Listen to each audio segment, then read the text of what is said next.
Scores!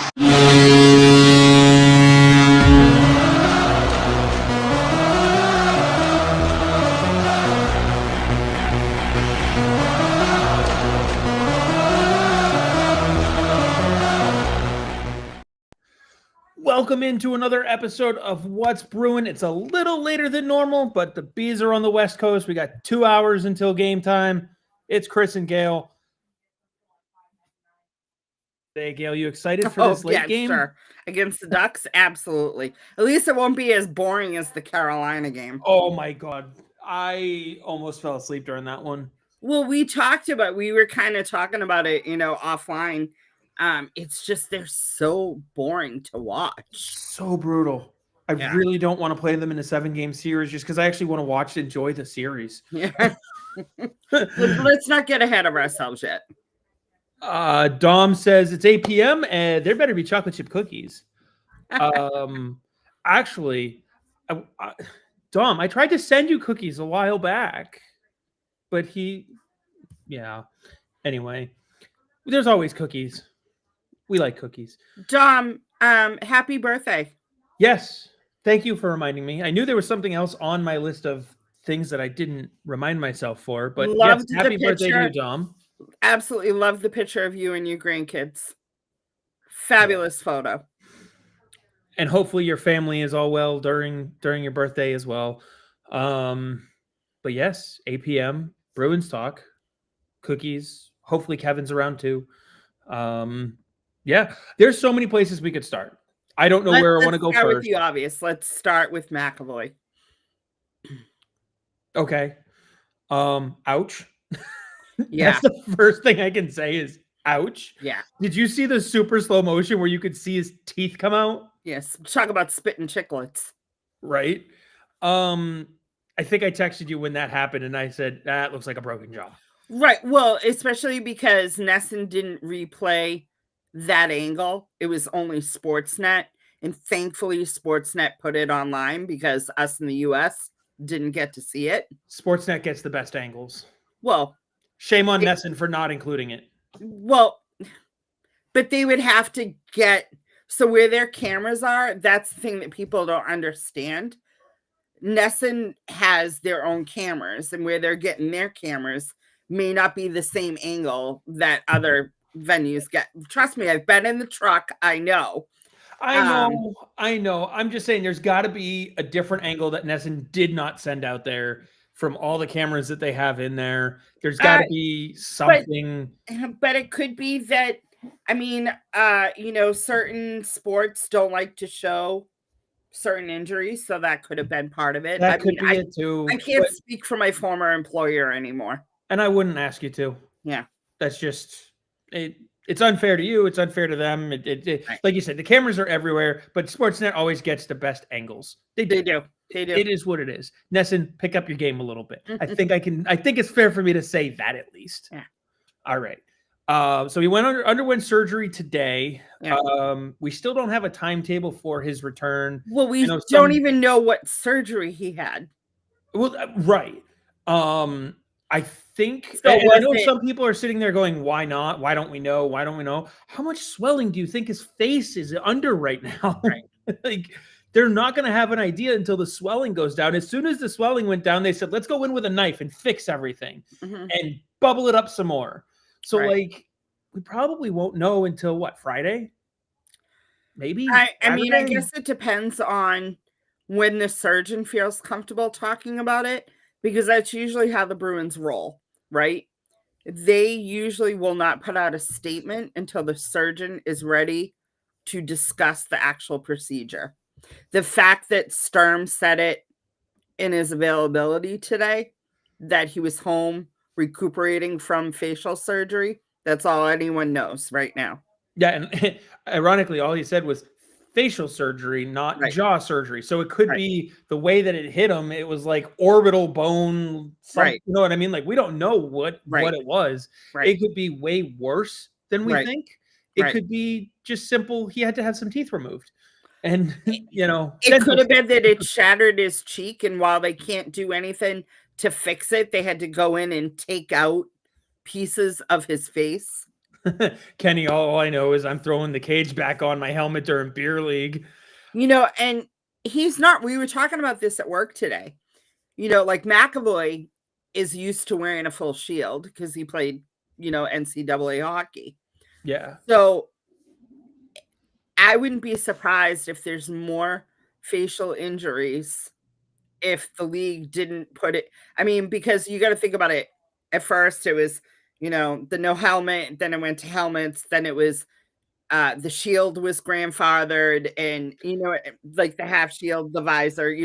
So it could now it's neck guards. I mean, it as players get bigger and stronger and equipment changes and the game gets faster and the shots get harder. I mean, it could happen down the road. Oh yeah. There was a goalie podcast that I was listening to just the other day too.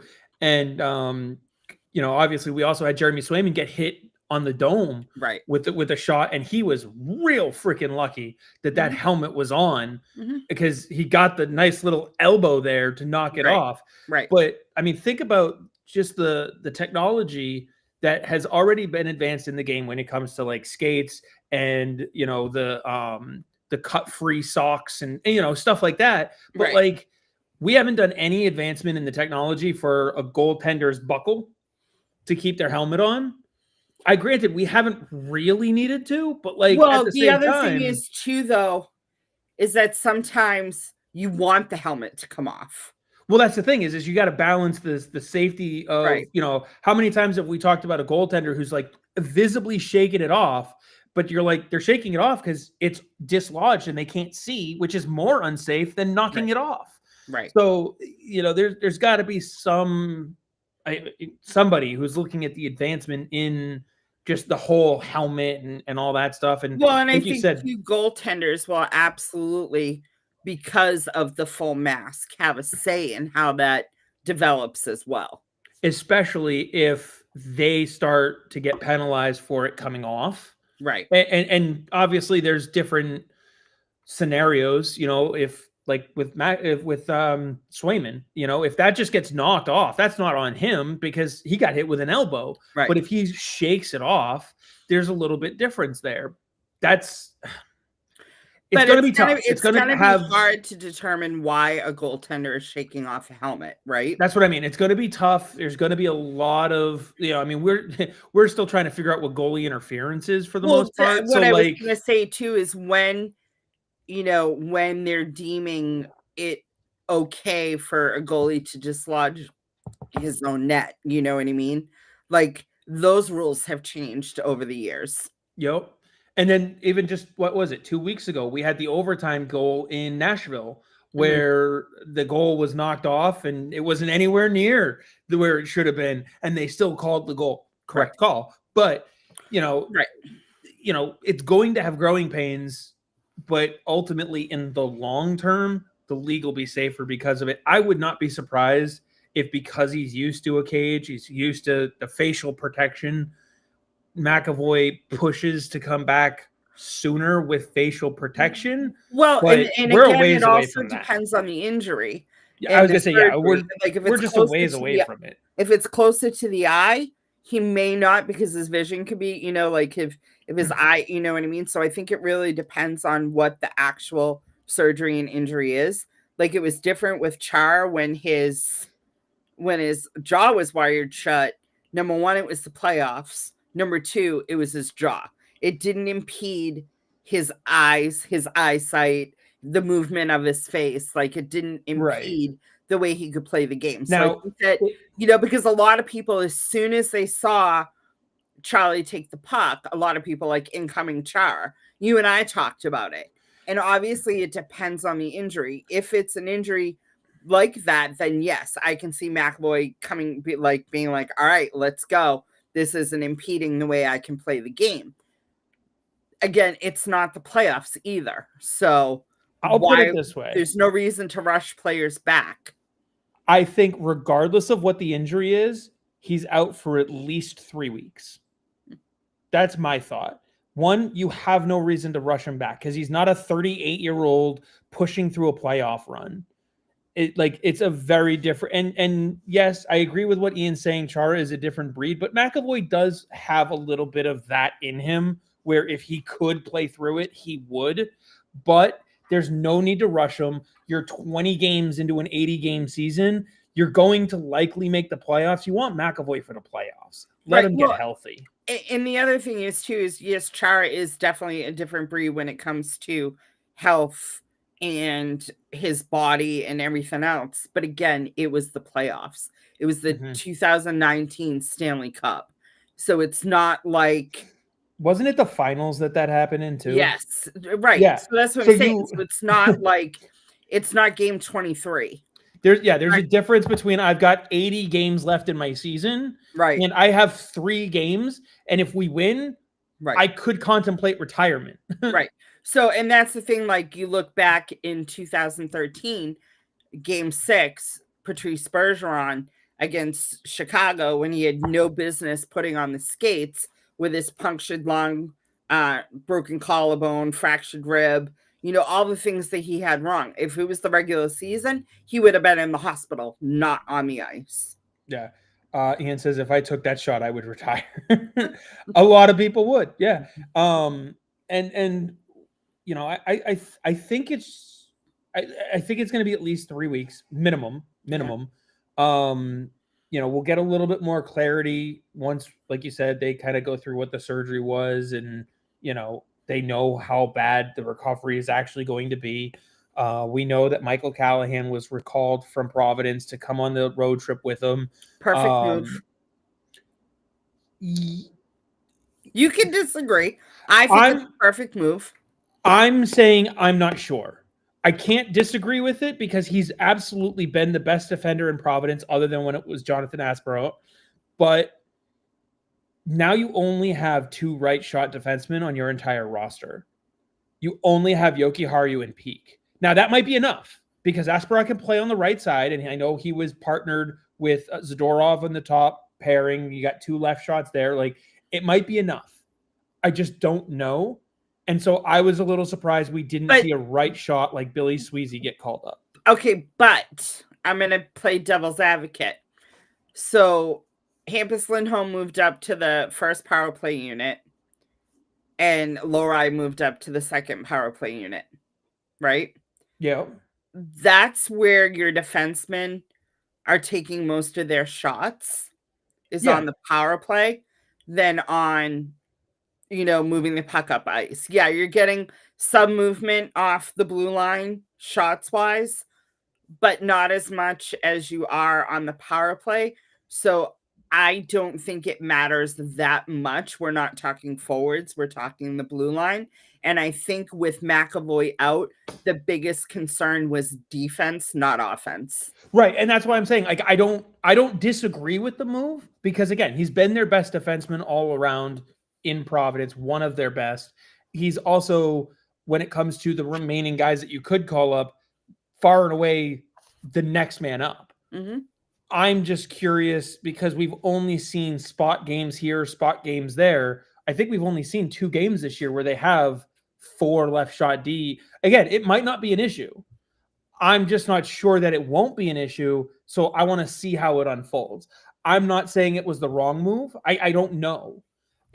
Like, defensively, I think if you have, what was the third pair? Callahan and Jokiharju? No. So tonight, the lineup. I remember what it was. So tonight's lineup, I already put the lineups out. Hold on. I know I saw it was from practice too. And that's the other thing is that they have a little bit more practice time right now, like the last couple days since McAvoy's injury. So it might not be an issue. So it's Zadorov and Aspero, Lindholm and Jokiharju, Lohrei and Peak. He moved Peak down instead of, because Peak's been playing with Lindholm. I don't hate that. I want to see how the pairings look tonight. Zadorov has played with left shots before, so I don't think it will be a massive problem. You're still going to miss McAvoy because he's Charlie freaking McAvoy, but I don't think it was the wrong move. I'm just not sure it was 100% the right move. Does that make sense? But who else are you thinking? So if you had to go with a right shot, since he came back from his injury, Soderstrom has been playing really well, and Billy Sweezy has been very consistent all season. So I wouldn't have been shocked to see one of those two guys come up. Now, like I said, Mike Callahan is far and away the next man up when you think of it from that perspective. So I don't not understand the decision. And also, you're on a 4-game road trip. Try it with the 4D where you're at right now. If you need the extra right shot and you need to send Callahan back down, you can do that when you get back. Like, it's not the end of the world to try this for a couple games. You're second place in the standings. Thing is, too, is Callahan's already been up and playing in this system. Right. I don't hate the move. Like, that's the thing, is I don't hate the move. I'm just not sure it was the right one. Oh, Dom. No, I'm not, Dom. No. Let me counter Dom's point here, though. He says I'm making the same argument as if what if Swayman got hurt. No. How long have the Bruins done left shot on left side, right shot on right side? How long have the Bruins done that? And how long have they made sure that they have that set up as much as possible? That is what they really want all the time. So that's how they operate. Now, I'm willing to give this a shot. I'm just saying I don't know how good it's going to actually be. Let's find out. Well, the other thing is it could be effort and consistency. Could you be. Know what I mean? Maybe Marco Sturm, because now we're shifting. I was just going to say could be because we know that affected who didn't go to Providence. Right. So that could be part of it. I love the fact that Marco Sturm is, what's the word? Blunt? No. Honest? No. Accountable. Yes. The accountability that he holds the players to is refreshing. Just real quick, Dom says Callahan, Asparat, and Zadorov can all play the right. I'm not saying they can't. You're already downgrading from McAvoy to anybody else.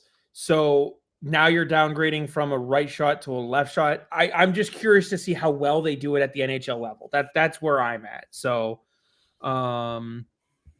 let's see. It's a new coach. I don't care what they did under Cassidy, Julian, or Baldy.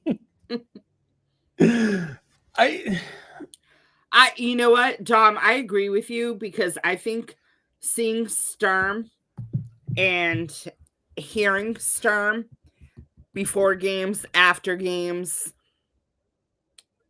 calling players out, but not in a bad way. You know what I mean? Like, he's not throwing players under the bus, but he's holding players to a certain standard. And he's doing it. Go ahead. What? Go ahead. Sorry. Like, it's refreshing to hear him say players other than 88, 91, and 27 have to step up. It's refreshing for him to come out and say why John Beecher was put on waivers for purpose of assignment. Now, we all know he didn't make it to Providence. He got picked up by Calgary. I wish him nothing but the best of luck.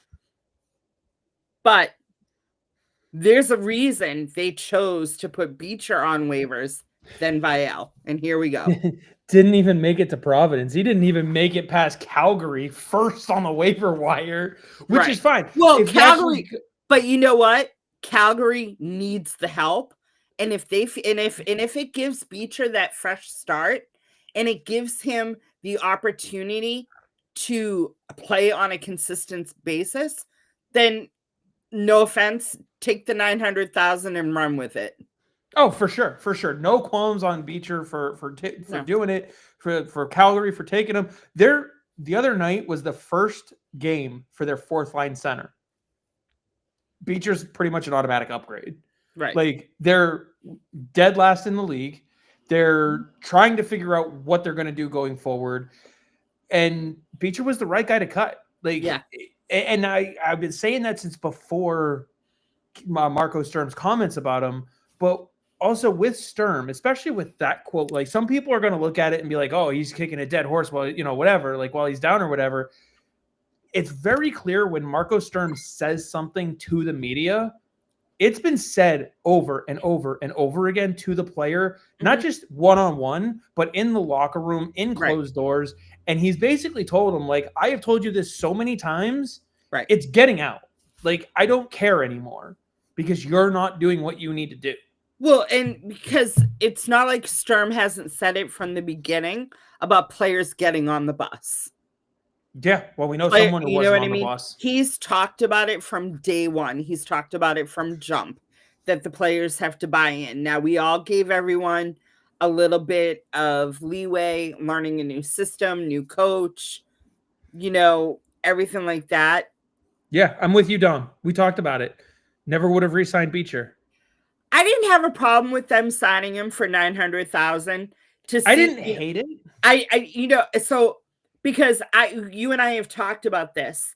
I was hoping we were going to get the Beecher from that first year where he came up, he played, they sent him back down to Providence. When he came back up, he played well enough to stay up here. Last year, we didn't see the same Beecher that played over those 53 games the first season. He played 78 games last year, I think it was. Something like that. He had the hand injury and he ended up having surgery on it. So that's why when they said we're going to re-sign him for $900,000, I'm like, all right, like, let's see where he comes in at. But and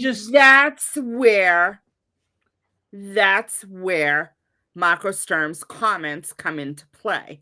New coach, new opportunity, and he's right, 100% right. It comes down to the player, whether or not the player wants to be there. And obviously, you can't use the excuse while he was in and out of the lineup. Mason Lohrei got benched. Casey Middlestat got benched. Morgan Geekie didn't get benched, but got moved down. He called out David Pastrnak. Dom was on you. I got to pull this one up so Kenny can go back at Dom. But Dom, he's incredible at face-offs. Don't tell Dom I said this. No, Kenny, he is absolutely going to know that you said it because he, like I, know where you're coming from with that. And let's see. Ian says Beecher should have been a trade piece, not a waiver loss. No one's trading for John Beecher. No one's trading for him because everyone looks at him and says, he's the guy you're putting on waivers. And guess what? Thing is, if this was late in the year, if it was closer to the trade deadline, then yeah. But you're no team is trading for him this early in the season because he hasn't shown anything. And Dom says, Kenny, don't make me come down there and slap you. Dom, you have my permission to go and slap Kenny. Although I might have to slap you for your Swayman getting hurt comment. Are we gonna, keep talking about this? Is just a show of everybody slapping each other for making someone else pissed. Listen, I'll do my love hearts. And eventually do it. I don't know. You got to do something and it'll eventually keep trying. There they are. There they are.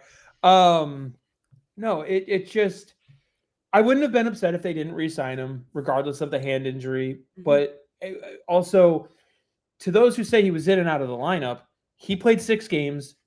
Vial played 7. All right. Vial in his 7 games did so much more. And even though he's not a goal scorer, neither is Beecher. You're not playing John Beecher or Jeffrey Vial to score goals. That's what you're playing David Pastrnak for. That's what you're playing Morgan Geekie for. All right. To Kenny's comment, he can win faceoffs. Yeah, okay. He wins 3 more than he loses out of every 100. It's not a big deal. And guess what? Let me ask you this. You have a faceoff to win in the offensive zone with a minute left, and you're trying to get a goal. Who are you putting out there for the faceoff? He's not on the ice. Who are you putting out for the faceoff? You're not putting John Beecher out. He's probably your 4th, 5th, or 6th option at best. Right. And if you're in the defensive zone and you're trying to protect a 2-goal lead or a 1-goal lead, he's still not your first option. He's still not your first 2 choices. No. So, he's not even your first 3 choices. At best, he's 4, 5, or 6. Right. At best. Because I want Elias out there. I want Zacha out there. I'd rather have Corrali out there. I'd rather have Middlestat. I'd rather have Geekie out there. Even Husnudinov. Husnudinov out there. Hell, probably even David Pastrnak. Honestly.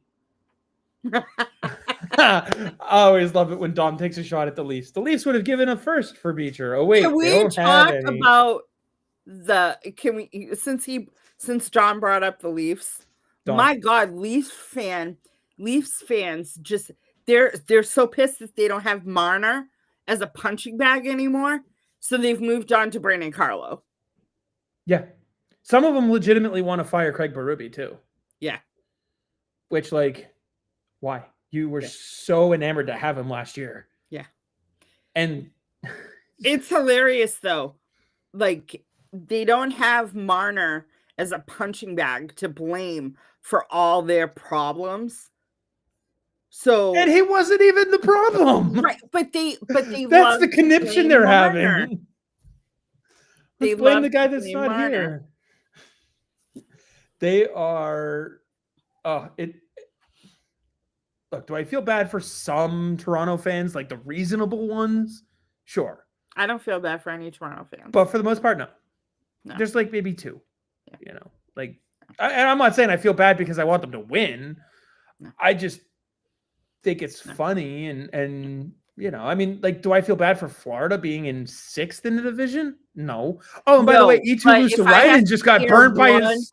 If I have to hear one more time about Don Sweeney trading Brad Marchand and him being what he's being this year, I think I might scream. It's so bad. Also, E2 Luosterainen just got burnt by his grill. Did you see that? Yes.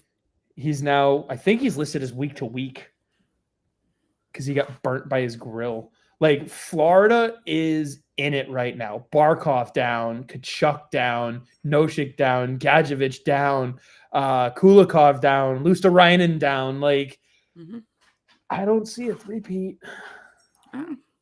Yeah, right? Like Ian said, I wonder why Marner didn't want to re-sign in Toronto. Yeah. Marner had 1 foot out the door midway through the season, if not before then. Could you blame him? No, again. Exactly.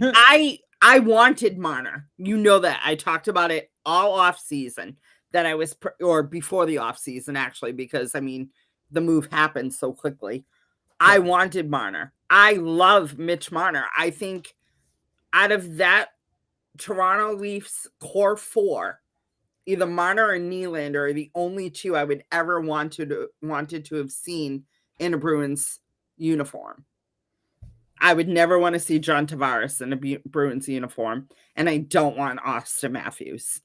William Nylander, can you imagine him and Pasternak together? Holy crap. And then Mitch Marner, he got too much crap. Geeky Nylander Pasternak. Sorry, we don't have to go to what's brewing after dark. Yeah, no shit. Sorry, Dom. I think PG-13 you get 1 swear, so we'll use that one and call it a day. Plus, it was the S word; it wasn't the other words. Yeah, it wasn't all the other ones. I'm good. I need a crown or something. Give me a halo. The halo. Yeah. Do something there. Yeah. Oh man, no, it just so.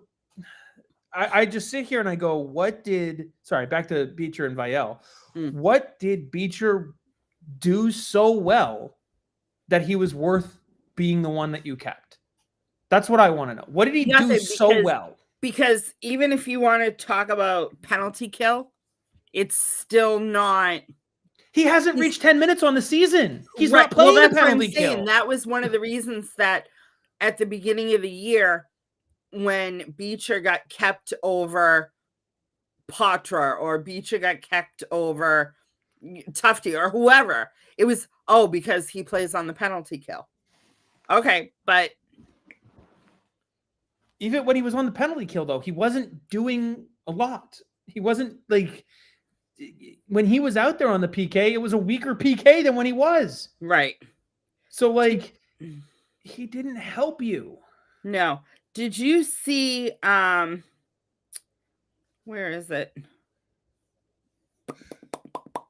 I had someone try to tell me, he's physical. I'm like, did you see how much more physical Vial is?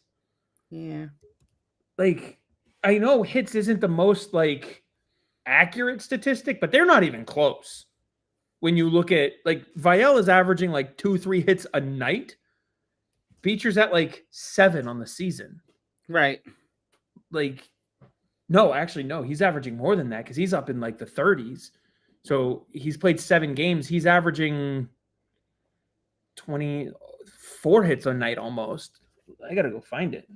He's not afraid to throw down. We've seen him get up in people's faces. So just because Beecher's got like 2 inches and 5 pounds doesn't mean he's the more physical guy. Right. Yeah, he's got 24 hits, Vial, on the season. And Beecher, just for perspective, has 7. It's not even close. No, and we're talking 1 game difference. It's not like we're talking that Vial was in the lineup for 18 games and Beecher was only in the lineup for 2. We're talking a 1 game difference. Right. It's drastic. And I'm not even going to... I saw that. So who goes in when Corrali gets hurt or worn out? Patrick Brown. Let's see what the roster looks like when that happens. So we were talking about that, Dom, before we signed on, because we were talking. That's not even the question. No, that's not even the right but one it's to ask. But it's close to it. It's close to it. We're talking about because Elias Lindholm is on the trip, so we could see him. We could see him game 2 of the trip, game 3 of the trip, game 4. We don't know. And it could be that he's just there practicing and he doesn't play again till the day after Thanksgiving when the Bruins have their holiday matinee. But with Lindholm on the verge of coming back, odd man out comes off the 4th line. Yeah. Because Husadinov, now again, Husadinov might not go all the way down to the 4th line, but I don't see Marco Sturm breaking up Corrali, Jeannot, and Kastelik. Minton, you mean? Minton, Jeannot, and Kastelik. You said Corrali. Corrali's 4th line center. That's the 3rd line. Minton, yes. Jeannot. Sorry. Yeah. Husadinov could end up back down on the 4th line where he was the beginning of the season. Or with Casey Middlestat still out and Victor Arvidsson out, Husadinov could go down to the 2nd line. Yeah. Because of the way he's earned his right to be on that top line with Pasternak and Geekie right now. So does it make sense to not rush Middlestat back and try Husadinov with Zacha and whether it's Blumel or, he's got room to play. I'm not as worried about the forward group as I am the defensive group long term. Here's the issue that I have. Because, McAvoy's out for, let's say, a month, right? Before he comes back with a bubble and all that stuff. Fine. Let's say he's out for a month. Well, in around that time-ish, Jordan Harris should be coming back. By that time, you also have Casey Middlestat ideally back. Elias Lindholm comes back. Right now, to get to that point, you specifically mentioned the blue line, right? Mm-hmm. You have every blue liner requiring waivers to go down to Providence. Mm-hmm. However, you have until November 25th, I believe is the date, or 2 more games for Jonathan Aspero. He's going to require waivers. You're not pulling him from the lineup if you just bumped him to the first pair with Nikita Zadorov. You have Michael Callahan, who has, I think, 6 days on the roster, 3 games played right now. So if he's up for any significant time, he's going to need to go through waivers.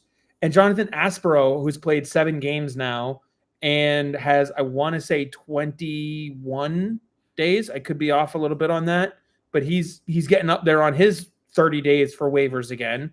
Mason Lohrei would need waivers. I know some people have asked about putting him down.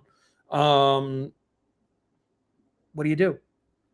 You're going to see some roster shuffling because but they're not gonna, if McAvoy's out, they're gonna hold on to 7 defensemen. Right. So until McAvoy needs to come back, You don't worry about that. It's not an issue on the blue line right now because now you have McAvoy and Harris. Here's the thing, though. Because when that decision a week ago, right? A week ago, before McAvoy got hurt, it was already going to be a problem, and you were likely going to have to carry 8 defensemen. All right? No. Now, yes. Because, no, you were going to have to make that decision. And it was going to be Asparat, Harris, who were staying up. Because you didn't have to call Callahan up, but you had... What are you talking about, though? The Bruins are going to lose someone else to waivers. Wait, all right, but back up. I think you're saying before McAvoy got injured? They were going to run into an issue of waivers when Jordan Harris comes back from injury. That is so far down the road. All I'm saying is you have to worry about waivers. Down the road. Why are we discussing that now? It got pushed further down the road because of McAvoy's injury. But it's still, Harris is still not ready. He's not even on the ice yet. It affects the group, the forward group, because Dom, actually, that would be a question for you. Was Callahan an emergency call-up? I don't know. I thought it was a regular call-up. As far as I'm aware, he's been on the roster for 6 days and played in 3 games. As far as I'm aware, that's gone towards his waiver count. It just says that the team recalled defenseman Michael Callahan from Providence, according to the press release. He might be referring to Callahan's first recall. And that one, I don't recall being an emergency either. If it is, great memory, Dom, because I don't remember that being the case. And that's fine.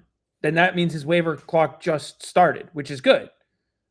But my point is you're talking about the forward group being affected.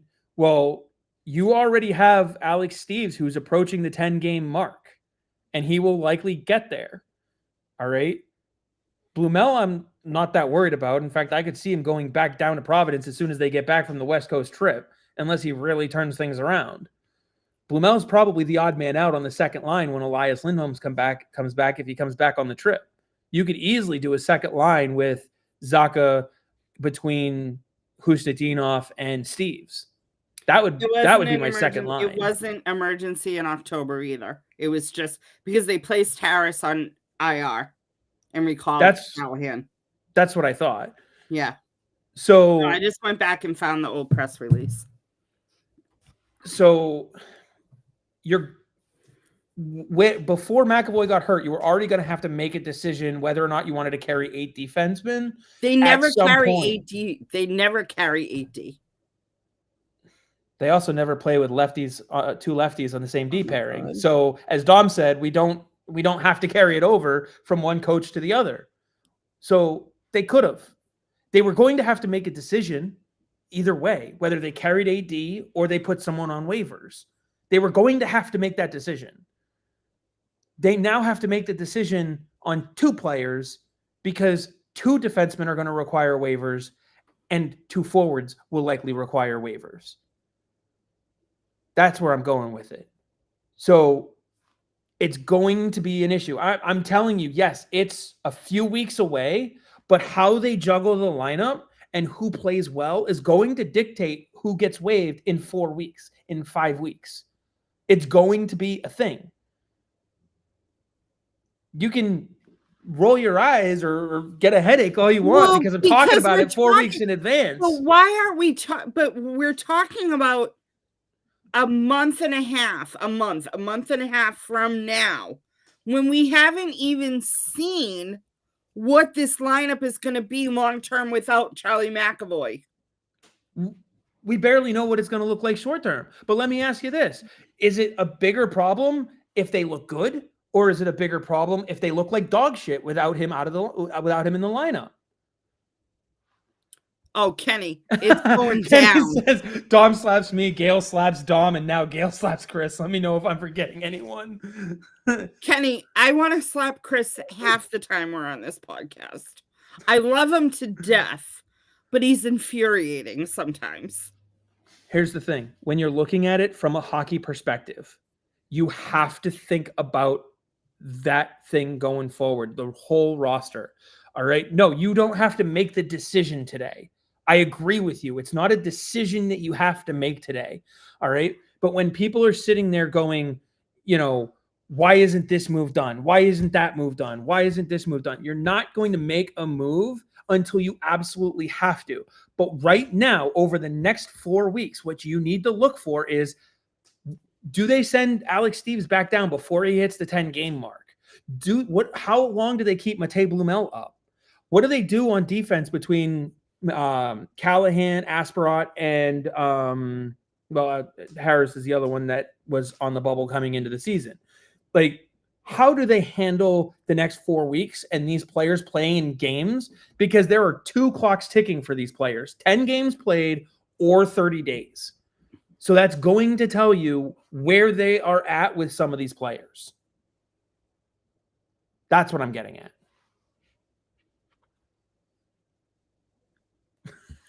And no, we're not. We're not generations down the road.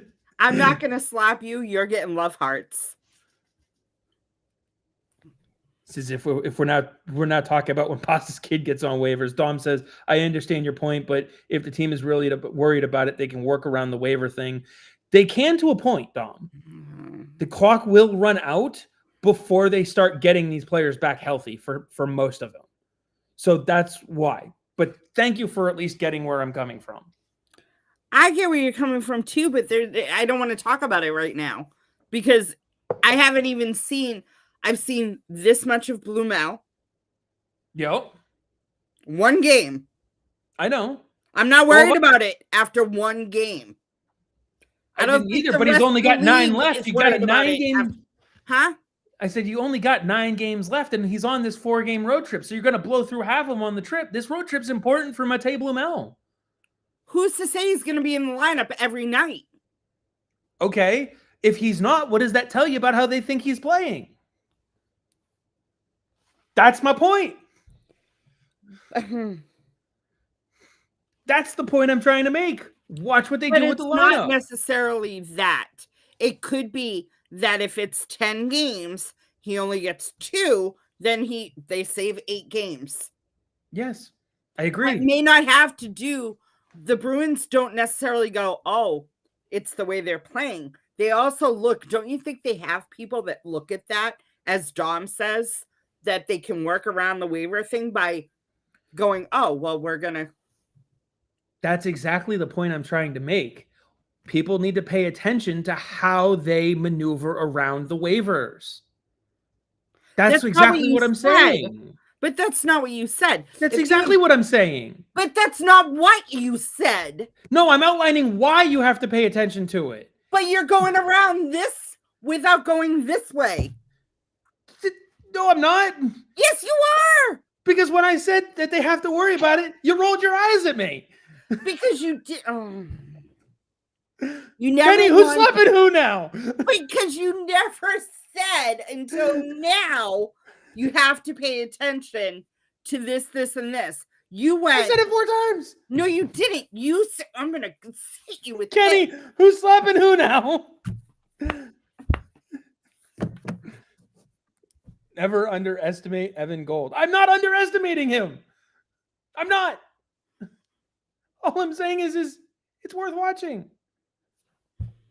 I have a headache. I've had one most of the day, but that's mostly work related. Ian says, I feel like I'm having dinner with my parents. Hey, you know what? At least they waved the right person this time, right? Right. I mean, and I put on Blue Sky today. I'm here to tell you that it's okay to be upset if your favorite player gets put on waivers or is traded or whatnot. And you have the right to feel that way. But don't be mad if someone else has a different opinion. I am so sick. Kenny says I'm losing track at this point. I'll have to go back watch the highlights.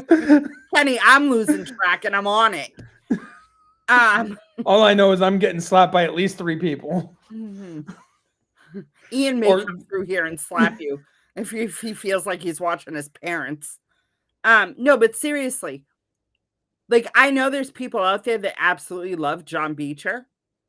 Oh, More yeah. power to you. Have at it. You can still be his fan even though he's no longer a Bruin. Yeah. Enjoy staying up and watching Calgary. Like, You know what I mean? my only question, like, I don't know if it was you or Kenny or who I was talking to, but as soon as he was the one on waivers, my immediate thought was he's going to get claimed. There are just too many teams who I know need you him. and I talked about it. Like, as soon as I said Beecher's on waivers, you're like, oh, he's gone. Yeah. I too many teams needed centers.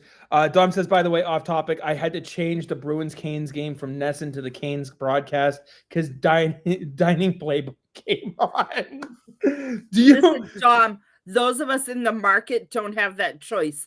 Don't throw that in our faces because I would have loved to have done that. Do you remember? I think it was last season when everyone who was watching the Nesson broadcast missed a goal because they cut to a Chipotle commercial. I was at that game. And I was like, oh. You know, I wonder how much Chipotle saw in sales because of that. No one walked away from their TV. That was the only commercial anyone remembers from last year. That was bad. That was bad. Oh, it was brutal. Again, that was brutal. That was again, brutal. Nesson, do better. That's all. Listen, it's kind of weird because I don't want to sound like a disgruntled former employee, but in the same sense, like I was talking to someone at work, I was talking to someone at my new job, and I'm like, but if I take off my Nesson glasses because I don't have to defend them because they're not my employer anymore, there's a lot of things I could say. Oh, yeah. I'm sure there is, especially being on the other side. And I'm a little disgruntled because my whole department got cut because they decided they wanted to go podcast and hire all these people, whatever. But my whole department, and like, I don't really go on the website. Every now and again I do, just to see what they're putting out there for Bruins news. And because someone mentioned to me that they weren't putting anything about the Fleet, who, by the way, Nesson is a broadcast partner, and they're not writing stories about the Fleet. But so every once in a while I'll go just to see what the headlines are, what the top stories are. And for the first, I don't know, 6 weeks, there was like no Bruins content. No, I remember there was a time I went and like the last story they made, I pointed out to you, was like a week old. Yeah. I was like, what? And I'm like, the Bruins own you. You might want to write about them. Nesson. But anyways, pick it up. Let's not go on a Nesson tangent. Be better. Well, my tangent is just about the app. You pay $30 a month for that? Really? Come on. Well, I got it for free when I worked for Nesson. Okay, but I'm sure that it was still the same crap product that I'm paying for. Yeah. Nesson has a website. I hope I never come across it. Dom, you probably won't. It's not getting over the border. Dom, you know that Nesson has a website because you corrected me on Twitter because I had a typo in my article. Kenny says people don't watch Dining Playbook, so they brought it to us. Oh, come on. You don't like Jenny and who is it? Bob? Who is it? Jenny and Bob? I don't know. The only one I know of is the Fisher guy. Charlie Moore. The Mad Fisherman? Oh my God, that was horrendous. God, I sit there and I go, if we could run content all day, we'd probably outdo Nesson. Can't be that hard. No. Anyway. Moving on. Anyway, the team that they're supposed to be covering, the Bruins. Yeah. But let's just completely move on. Beecher wasn't getting through, and I truly believe that if they waived Jeffrey Vielle, he wouldn't have gotten through. I don't think he would have gotten through. Anyone that they would have waived in that bottom six, if they'd plucked anyone out of that bottom six, in or out of the lineup, they weren't getting through. Calgary was primed to take a forward from a team that is successful. I don't think Calgary would have taken Vielle. I just would have been surprised if a team like Montreal didn't take him and put a claim in on him, or a team like Ottawa, a team that you've recently gone in and out physicaled in a very extreme way, who knows they're going to have to go through you in the playoffs, just so that they have that body to go after you. So Kenny says, Gayle, can you get me one of the sailor hats from the Fleet game? Those things are badass. Props to their game day and marketing department.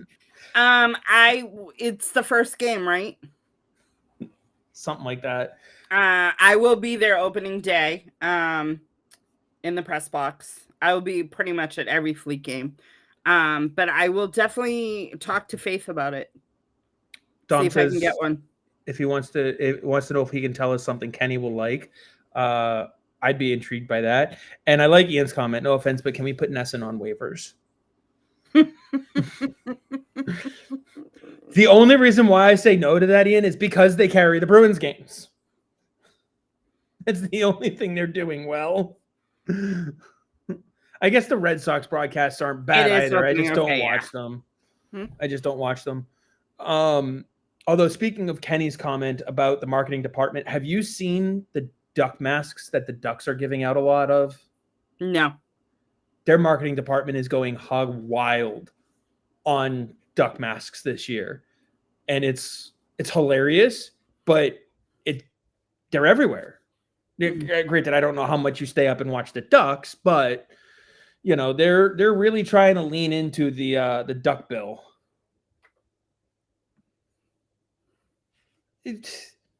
We've already had the argument. I've already been slapped, Kenny. I don't know why you're apologizing for siding with her the rest of the stream. And for those not watching but listening, love hearts.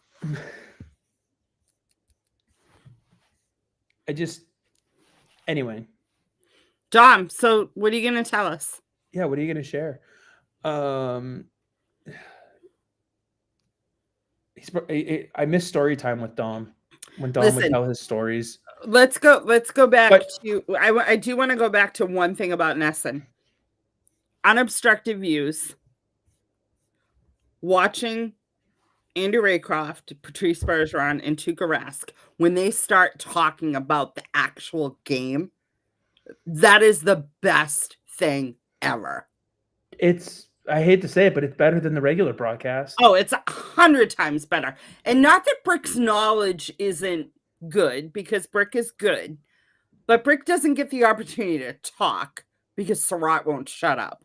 But anyway. Well, he's doing play-by-play, and he's used to radio play-by-play, so he's used to talking a lot more. I know. So, I try to cut him a break, but... I know, but what I was saying is that, when Rask and Raycroft really get into, the goalies, and then they'll ask Bergeron, well, as a shooter, and the way he breaks it down, that is, if any Bruins fan has cable, he can watch Nesson Plus, or has the app and can watch Unobstructed Views, you need to watch that when they're on. Granted, even the Carolina game, they were kind of boring because the game was boring. But at least that's not on them. But that's not on them. But they also, we got the three of them as the Chiefs. Yeah. You have no idea what I'm talking about, do you? Not a huge thing, but it just, the way they do that broadcast, it's also, what I love about it too is you can tell their body language isn't hidden. And you saw it a few times. I think I think last year when Zadorov's stick broke in overtime, that was a real big one too. But because they're rooting for the team. Yes. Okay. The Charlestown Chiefs. Yes. Yes, you have that for sure. None of that stinking root beer. So Dom says, Vlasic Bonar has spent a few games with the SHL team, but sat on the bench all game. So I asked his agent what is up, and he said he won't sign a pro contract so he can come to the NCAA. I bet you I know someone else who really likes that news. And that would be low-quality Bruins fan. Ian can't wait to see him over here in the U.S., I'm sure. And having him in the NCAA, it'll make him pretty happy too. So, but yes, Kenny, I agree with you. I love where that would be going because there are so many good teams that he could be on in the NCAA. And if he is refusing to sign a pro contract, what does that tell you about the NCAA and where that's going? So, all right. 22 games in. Yes. What are your thoughts on Marco Sturm? He's the right man for the job. That's the only way I can put it. We talked about it earlier.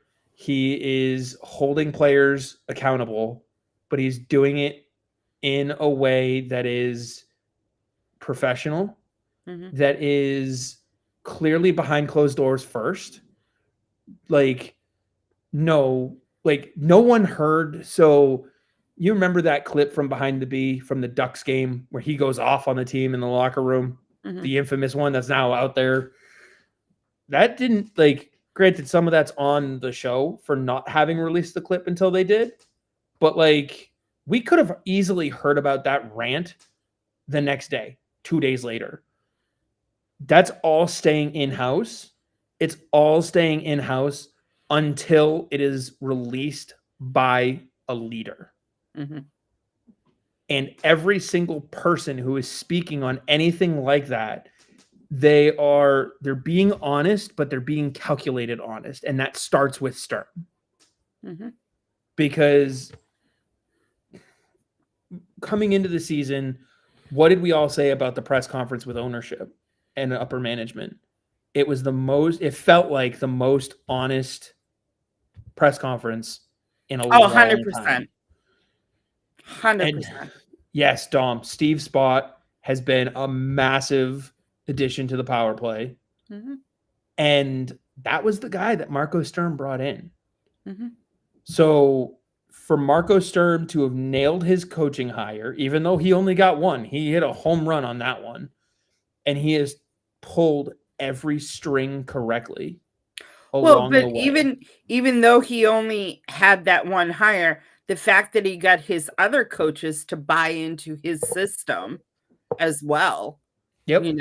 That Chris Kelly had been with the previous coaches.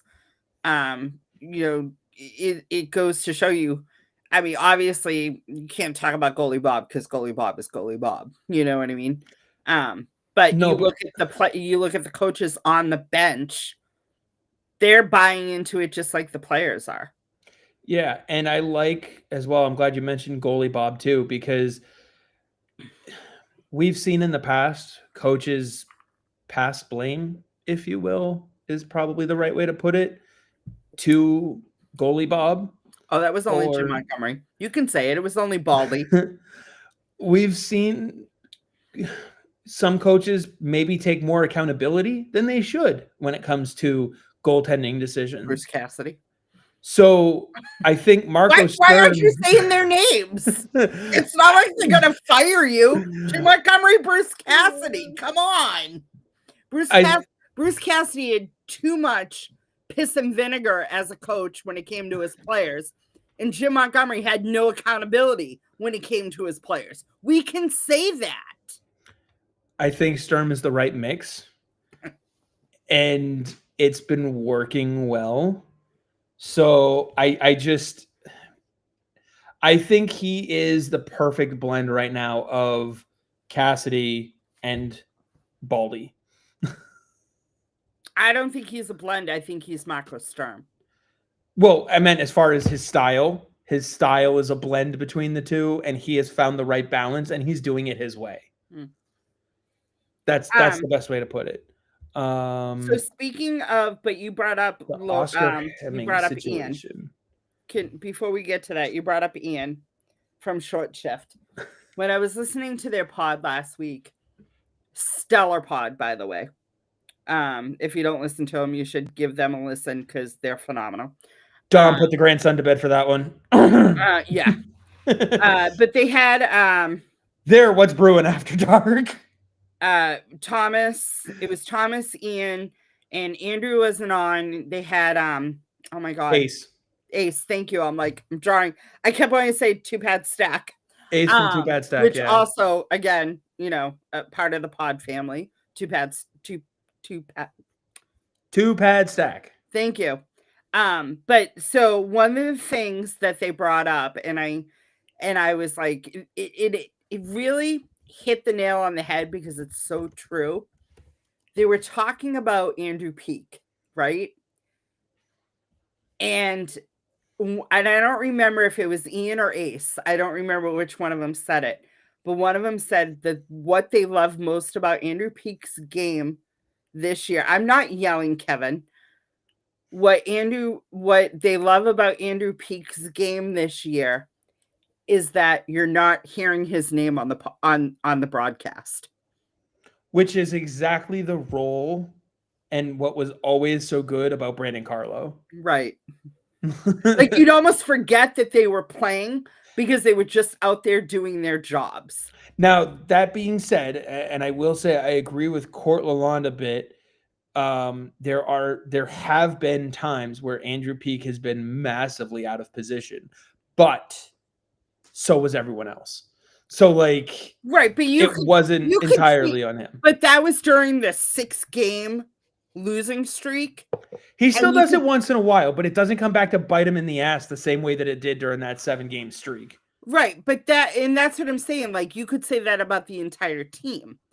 Exactly. When they went on the winning streak, however, when their defense tightened up and everyone was playing better. Dom, I think you mean love, not live. Yeah. So.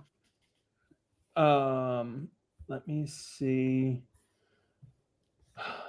Do you see them going on a win streak at this point or a losing streak? So let's talk about this road trip. What's your prediction? I think you're on a 4-game road trip, 3 out west, 1 in New York. I think tonight ends up being an OT loss, their first OTL of the season. The Ducks are just on fire, and I know how much you hate their coach. I know it. They're playing so well.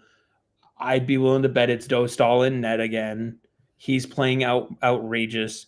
They just had a come from behind win where against oh crap, who was it? I want to say it was Seattle, but that's not right. Utah. Yes, it was Utah. Thank you. I'm thinking of the colors. Yeah, it was Utah, and it was an overtime win, 3-2. 4.1 seconds left in regulation to tie it. And I despise Joel Quenneville. I know you do. But the players are the ones who are doing the work. So, oh dear God, Kenny, no. I know where he's going with it. So I think they get their first OTL tonight. I'm going to ignore Kenny, and we'll come back to that in a minute. The Kings, I think, are beatable. I just don't know if after the OTL in Anaheim, you get that win in LA. I'm hoping for 5 points on this trip. That's what I'm hoping for. Because the Sharks are going to be tough to play against too. Well, any team's going to be tough to play against.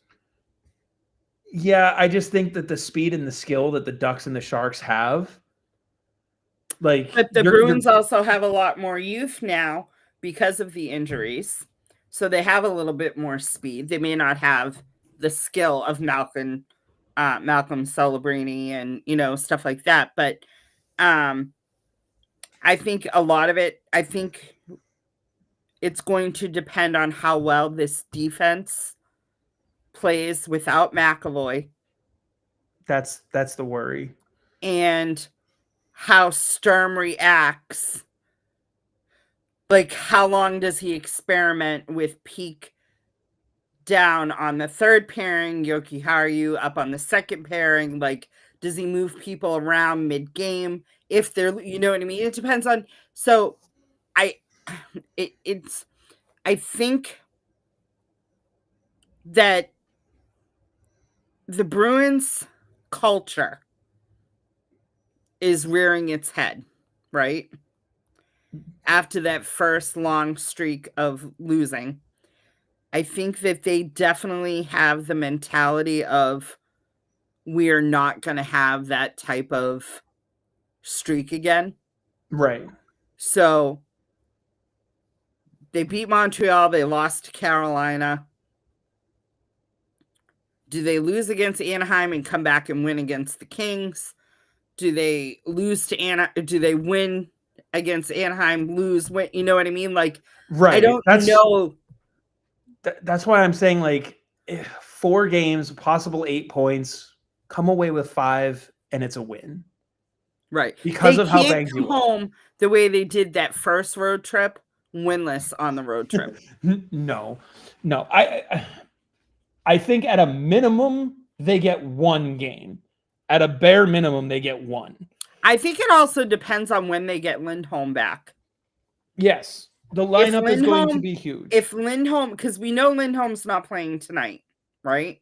But if Lindholm plays on the West Coast, if they get him back against the Sharks, that's a big boost. That's a huge boost. It's a huge boost. It also, like you said, the defense without McAvoy, how long do they deal with things like that? I would not be surprised if Lori ended up sitting out another game. You know, I don't know. The way he's playing really well, and he's a puck mover, and you're going to need that. That's why he didn't get put on waivers, and that's why John Beecher got put on waivers, because he responded from being a healthy scratch and has played so much more. And again, the other part to it, he's not on the top pairing. They moved him down in the third pair. He's not playing the minutes of a top pair. He's playing the minutes of what he should be playing. Yeah, if they can keep him to that 15 to 17 minute a night, he will be just fine. Yeah. I'm not saying he's going to go off and look like Cale Makar. He will be fine. Yeah. And that's all you need from him. Yeah. You need steady. And that's the other reason why when it comes to the decision to put a player like Beecher on waivers, you know what you're getting in Vial. You don't always know what you're getting from Beecher, because he has that ability to take it to another level, but he just doesn't. Right. And that's part of where Kenny's comment comes in. I'd take Tomasino over Tufte, but at the same time, I'd rather see Lysell get a shot. Someone tweeted at me that the other day. I was like, who? Why is it in quotes? Who said that? Because who said obviously someone on Twitter who just didn't know what they were talking about. But is it a random person on Twitter or someone we all know on Twitter? Because I want to drag them if it's someone we all know. It is not someone that we know. Damn. No, but I can send someone. I can send you the thread though. It went back and forth. You know me, and Kenny, you can attest to this. Dom probably can attest to this. Last season, I was talking about how good Riley Tufte was playing in Providence, and how he deserved a shot in Boston. I don't hate the fact that they've made him wait for it. I think he'll be better because of it. But Tufte, Corrali, and Esimont is a fantastic fourth line for this team. Well, it's funny, though, because everyone, when they called him up and he got put on the fourth line, everyone's like, oh, put our leading goal scorer from Providence, our leading point scorer from Providence on the fourth line. That makes sense. It's like, but again, who is he pushing out in the top six? Dom, I deny anything I can attest to. If people are complaining that Tufte got put on the fourth line. You mean if? No, to the people who are. can you, instead of smack them, can you just strangle them? Sure. And shake them and scream at them, go watch Providence? Because Tufte scores the tough goals, the dirty goals, and he thrives doing it. Mm-hmm. All right. He scores from the high danger areas, which is what the Boston team needs right now more than anything. All right. They need guys who can score dirty goals. Yeah. And no, I will admit, he is not as fast, not by a lot, but not as fast as Corrali. He is not as fast as Isimont, but that's not always a bad thing. You need the guy who's trailing. That's something that he texted. I sent him the text when it came through, and he texted me, "I love this. I'm just gonna argue through morons on Twitter through you." Just you got to watch Providence first of all. Then they tried to tell me that Beecher was significantly faster than Tufte, which he's not. He's a little bit faster, but not. Oh, wait, and it doesn't matter. Hold that thought. Hold on. What? No, keep talking. I need to find something. No, go ahead. I need to find something because of what you just said. It's not that he's not. Speed doesn't matter if you can't put the puck in the net. How many times did we see Beecher blow past someone and screw up on the shot? So much. He does not have offense in his game once he crosses the red line. It's just gone. So, I mean, the red line and then the blue line after that. So, Tufte can score. And this kid was also trying to come at me and tell me that it had to be Fabien Lysell because Fabien Lysell was playing better. He's the better scorer. All these things. Lysell's been benched twice recently. He was kicked out of practice yesterday and forced to watch the end from the stands. I don't know if you caught that from Mark Diver. Did you see that tweet? Yeah. So, like, Dom, I will 100% tell people that you had a fantastic article today. I mentioned it. I don't remember if it was here with you, Gayle, or if it was on a Thursday show with Kenny, but we were talking about Lysell and we were talking about Brett Harrison. And Dom did a great article today about the two because they were from the exact same draft. And when's the last time you heard people complain and moan that Brett Harrison has not been called up from Providence? The only reason why people give a flying rat's behind that Fabien Lysell has not gotten certain opportunities is because he was a first-round pick. That's it. If he was picked any other round, no one would care. They both have offensive upside oozing from their abilities. It's can they figure everything else out? And as Dom points out, maybe one of them actually is. So, did you find what you're looking for? No. Oh.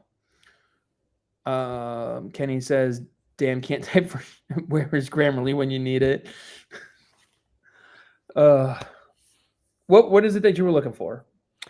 It was so first of all, Beecher was only 0 for 3 at the dot this year.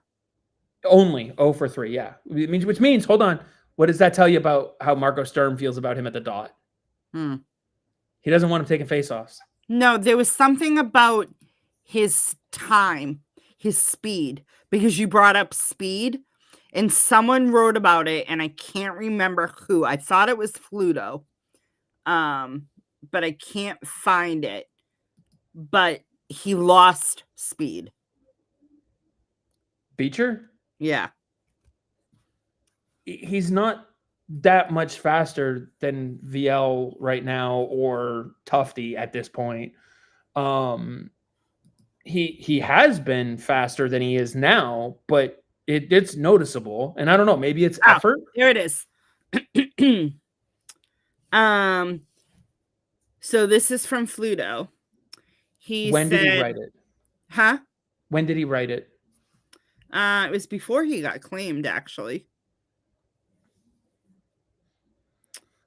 It was when Bruin center Johnny Beecher a waivers assignment and a frank evaluation. I love Fluto. So, anyways. Pluto's great.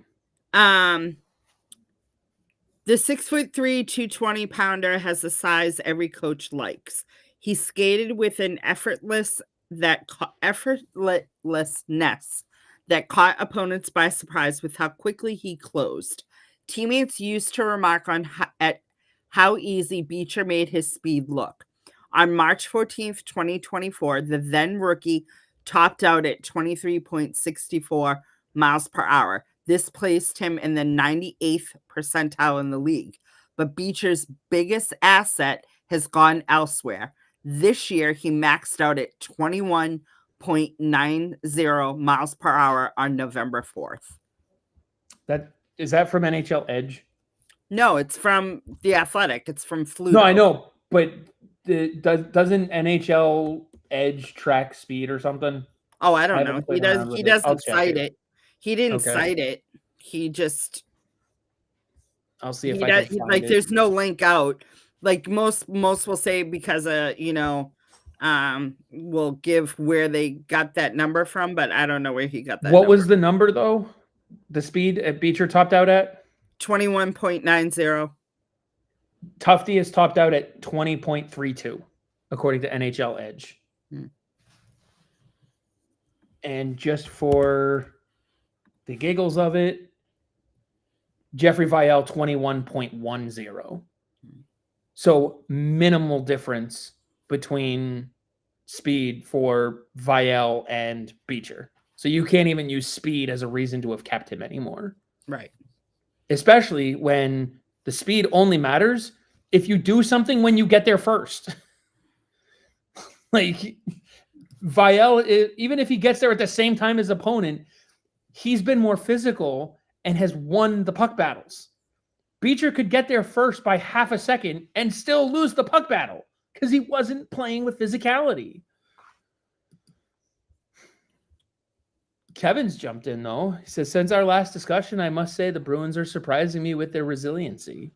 I'm sure the whole second place in division is also a little bit of a surprise to you too, Kevin. Just saying, maybe a little. Kenny says, well, to be fair, people cry about Merkulov all the time, and he is an undrafted free agent. Kenny, people whine about everything this team does. There's a reason why their favorite player is the backup goaltender. Although right now they hate both goaltenders equally, their favorite goaltender is Michael DiPietro. Well, Bruins fans always hate their goaltender. They have a rational hate for their goaltenders. Kevin says it has to be a mix of the coaching as well as a weak conference, but on paper, this team should be nowhere near the top of the conference. Well, to be fair,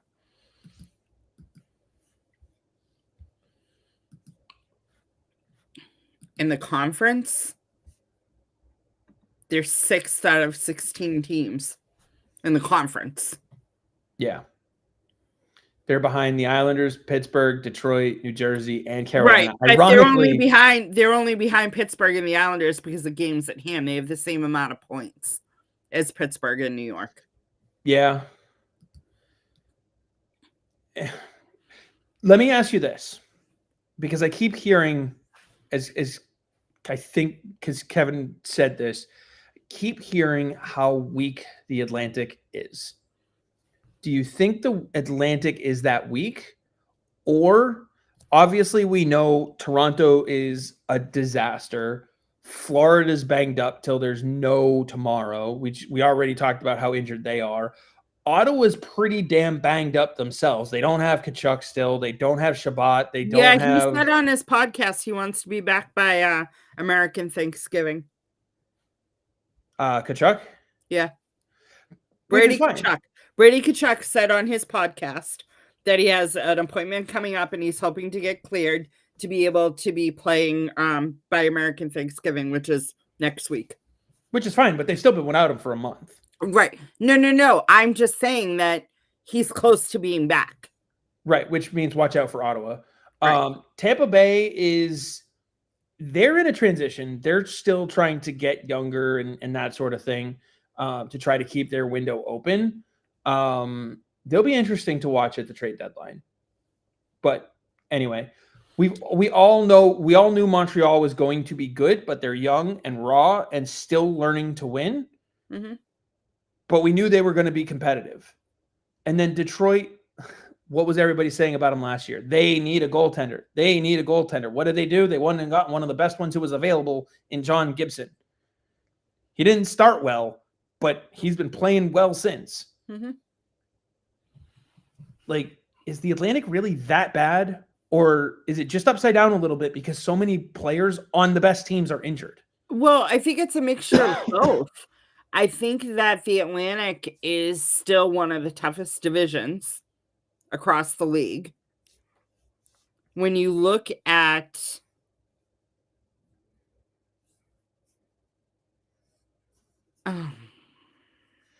Ian's comment. Yeah, I need to stop reading the comments while I'm trying to talk.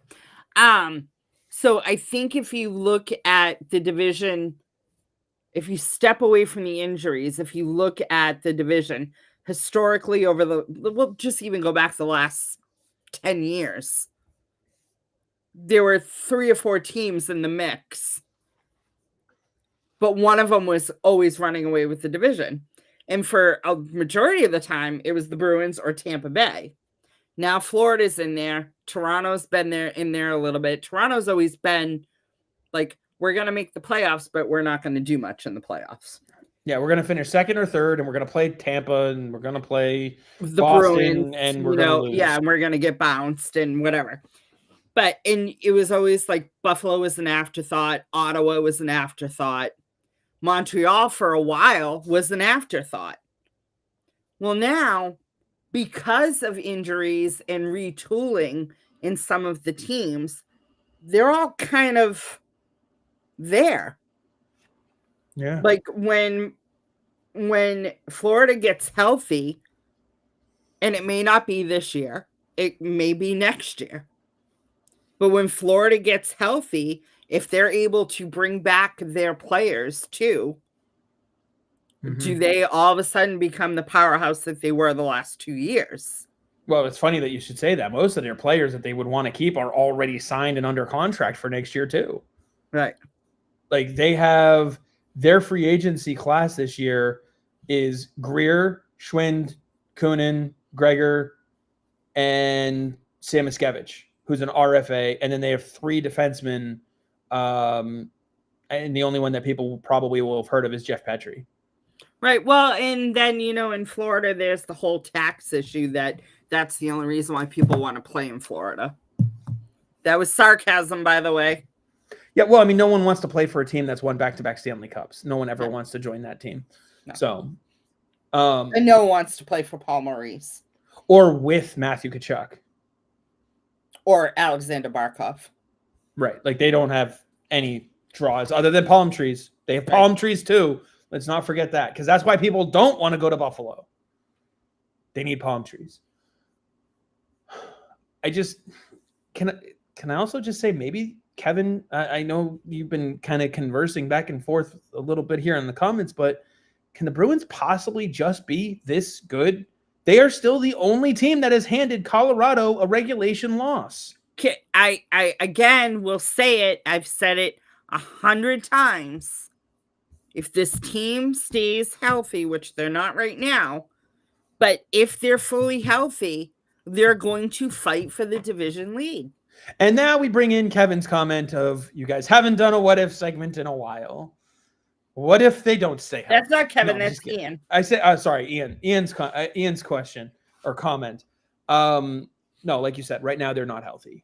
And the way this team plays, this is why one of the big reasons why I don't necessarily have them at that top spot in the division, but more so competing for third or a wild card, because the way this team plays is brutal on their bodies, and they're going to navigate injuries all season. Now, McAvoy's fluke, it was a puck to the face, but to say that McAvoy wasn't going to suffer any type of long-term injury this year, can't be sure of.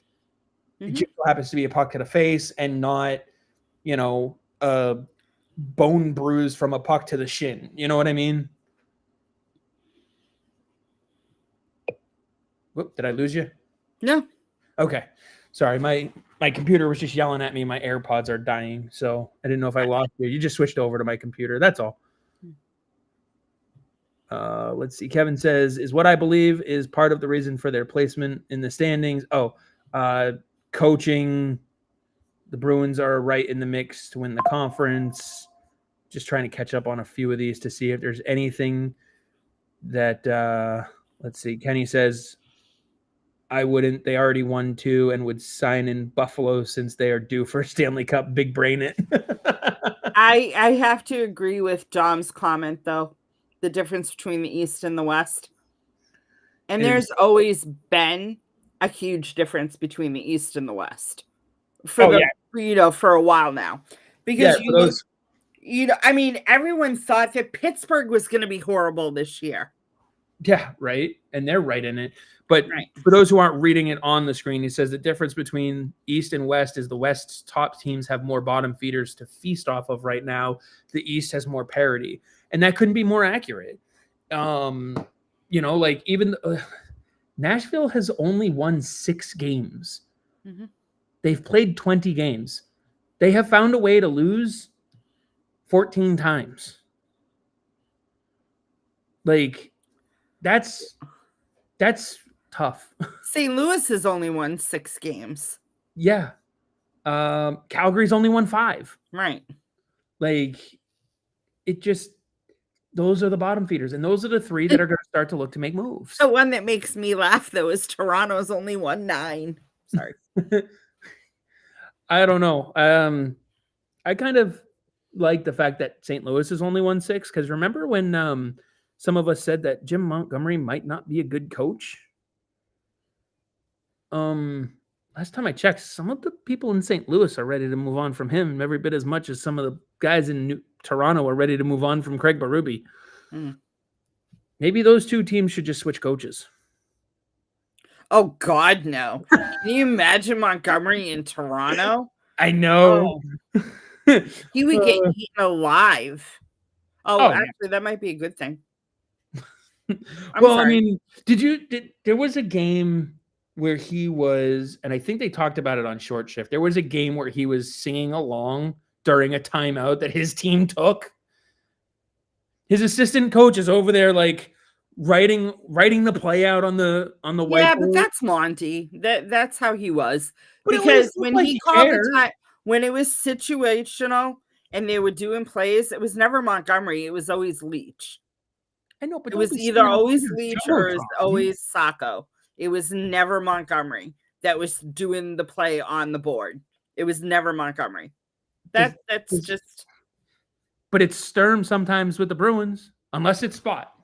Okay, but again, we're not talking. We're apples and oranges. We're not talking apples and orange. Former player, bald man. Right. Well, and the other thing is that Sturm is not only a former player, he's a former player in Boston. Oh, yeah.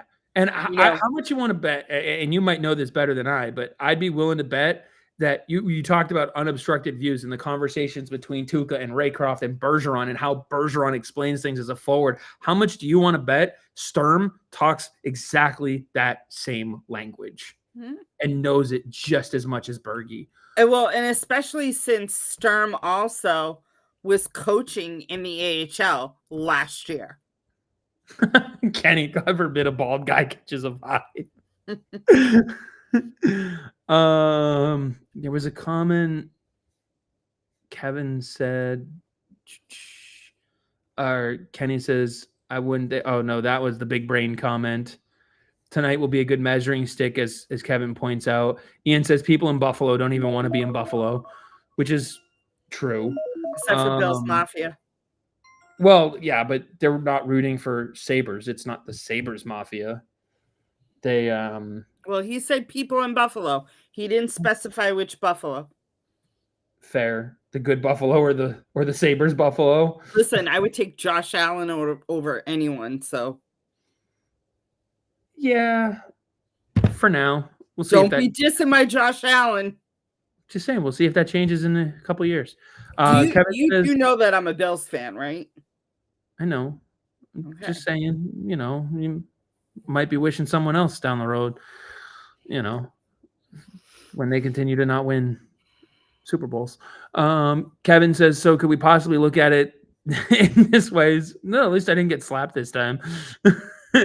Where there's really only a handful of can't miss teams without a good portion of mediocre good ones, with a little more than a handful of bottom feeders. No, I think more of these teams in the East are better than people are giving them credit for. Detroit, Montreal, Ottawa in particular, they have been amongst a rebuild for admittedly a very long time, but it's a matter of time before the youth in those organizations start to figure out their way, and they are starting to do that. So Dom says, the thing I remember most about Baldy is every time the camera was on him, he was touching his nose.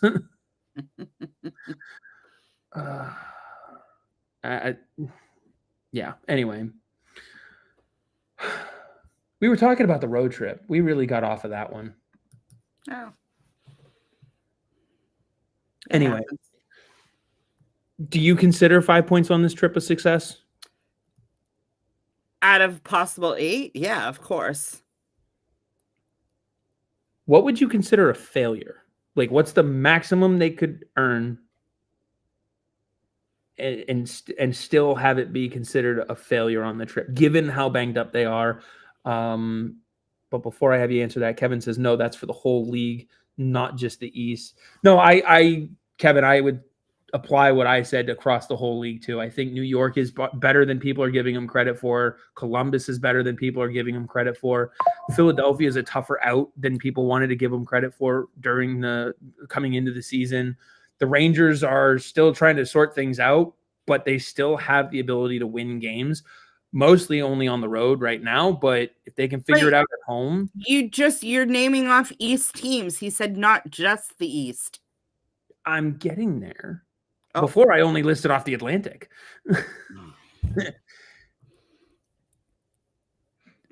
Edmonton is going to figure it out. They always do.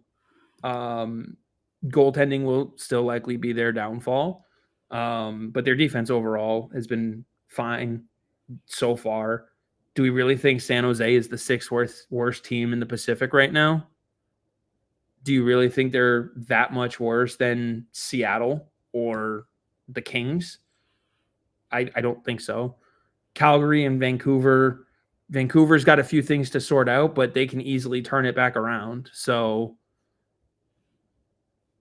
right, but you're also, if you're looking at those, San Jose is only 4 points away from the Ducks. It's not this huge gap. Right. That's what I mean. Like, every team is in it right now, with the exception of like 3. Right. And we know at least one of those 3, actually really 2 of those 3, Nashville and St. Louis, are open for business. So, and then so Kevin obviously follows it up with, so what teams would you say in the league are legit cup contenders, can't miss consensus? We'll come back to that. Dom says Beecher will bring life to the club in Calgary. So him and his 0 for 3 face-off. Yeah, he's going to win so many face-offs for them. Anyway, I had posed a question to you before, and I don't even remember what it was. Oh, the road trip. Oh. An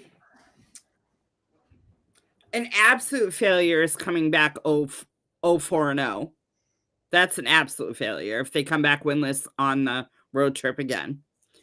Absolute failure. I would say, I mean, if we're going 4 games,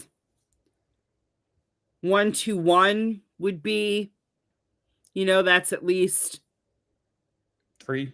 That's 3 points. That's not great, but at least it's not, as long as you're getting 2 points against the Eastern Conference team. Because you forget that they're playing New York in the 4th game. Yeah. I would like to see it be 2-1-1. I would love 4-0-0. I mean, obviously, I would love for them to sweep it. I don't think that they're gonna sweep it. I don't know. I think that if they can pull out 2 wins, like that's where I sit there and I go 4 points versus 5 points is 4 points.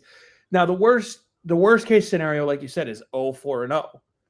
If they go 0-4, they take every game to OT and they lose, but they're losing competitive games that they take to overtime, and you're losing because you got Celebrini, Smith, and a defenseman out there for San Jose. You've got Ziegler. Hold on for a second. Keep talking. I'll be right back. If you've got that kind of speed for the Ducks out there and you lose, like, I don't really feel as bad about those losses, especially because they're not in conference or in division. So, like, if you get we just got confirmation it's Korpisalo tonight for Boston. I don't know. I already knew that. I already did my lineup. I've been doing the show. I haven't seen yours. I just got another one confirming it, I guess. Kevin says I'd take 500 and feel okay.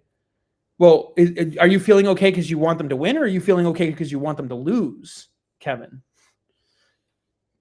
Are we still rooting for the losses over there for you, Kevin? Dom says I'll take 1, 1, and 2 with no more injuries. Yeah, I think I'd be okay with 1, 1, and 2. I'd be okay with even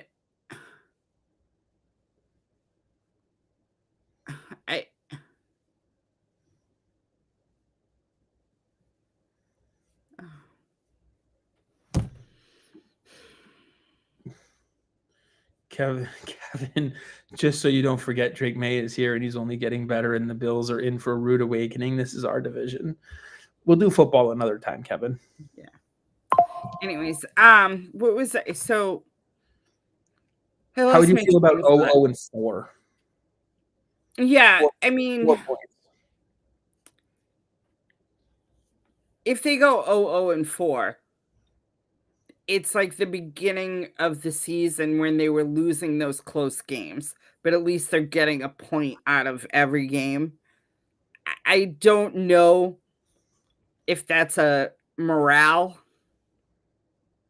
booster for the team. If they can't get over that hump, I don't know if that would actually be worse than going 1, 1, and 2 or 1, 2, 1. You know what I mean? Being 0-4, I think that may be worse than if they went 1, 2, 1. You know what I mean? Yeah. It also kind of depends on how those losses occurred too. Because if you have a broken stick in overtime like Zadorov did a year ago, yeah, it's a kick in the groin at the time, but like it's much easier to move past that kind of OT loss. Okay, but also, is it an OT loss because you blew a 3-goal lead, or because you came back from you know what I mean, from a 3-goal? Right, that's going to play a factor. How they get there is those are all going to play factors. So I think point out real quick, we've converted Kevin. Kevin says they're not finishing out of the playoffs. So he wants them to win. Okay. 2 weeks. It took us 2 weeks to convert Kevin. Now we just need some sort of celebration, like where's my balloons? Confetti. Celebration. I got balloons one time. Where are they? Balloons. I don't know how you got those. Like, we figured out the heart one. Yeah, the heart one's the easy one. Thumbs up one that happened at one point. I don't know. I can't figure it out. I don't know. I was going to go back to Kevin's comment about the legit cup contenders, but we can save that for another time too. Yeah. But Kevin says you haven't converted me. It's just a reality of what's happening with the team. Yeah, but Kevin, it was the reality 2 weeks ago. And you just didn't believe us? Didn't want to believe us? I don't know. It's okay. Welcome aboard. Welcome aboard the Sturm train. Bus. I'm sorry. Bus. The Sturm bus. The Sturm bus. That's right. Bus damage. Definitely drives the bus. Yes. Well, I mean, that was his analogy anyway, so he wants it to be a bus. Anyway. And I'm good with it. I'd rather him be a bus driver than a train conductor. Fair enough. So next week, we have the last game of the road trip. They're on the island playing the Islanders at 7:00. Are we looking to move the show to Tuesday or Thursday around that? I'm not doing a show Thanksgiving night. Oh, yeah, that's right. Thursday's Thanksgiving. So Tuesday? Ooh, Ian's thrown an idea out there. You guys should do a live watch when it's the Pats play the Bills. I don't know if she could handle that loss. Excuse you?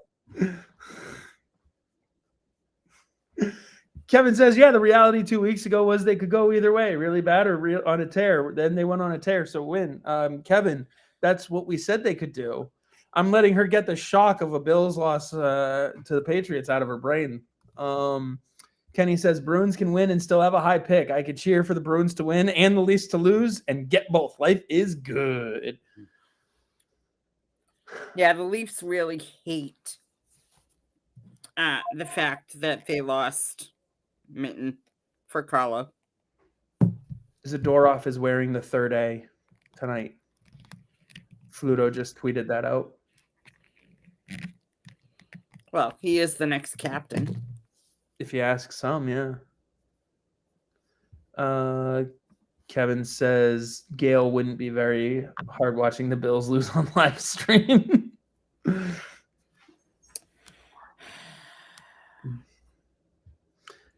Kenny, Gayle slaps Dom, Gayle slaps Chris, Gayle slaps Chris, Gayle slaps Chris. 100. You're not wrong, Kenny. Listen, all right. Back to the Bruins, away from the Bills. Away from the slapping. Who said anything about getting away from the slapping?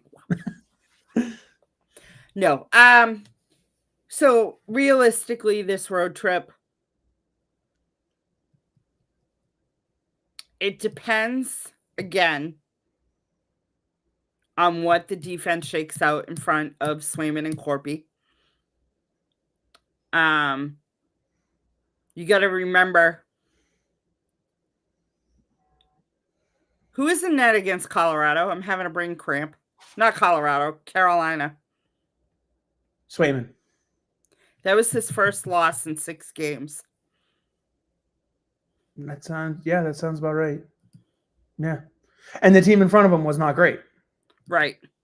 So, I mean, I don't blame him for going Korpisalo tonight because you just had all that travel. Korpisalo is going to be the fresher of the two. Tonight's the Corpy game. I mean, on this road trip, I really wouldn't be surprised if you went Korpisalo, Swayman, and then hit Swayman again for, well, no, you could easily do Korpisalo in the afternoon game at home against the Rangers. Although it's a road game for the Rangers, so they might actually play well. You might want Swayman in that one.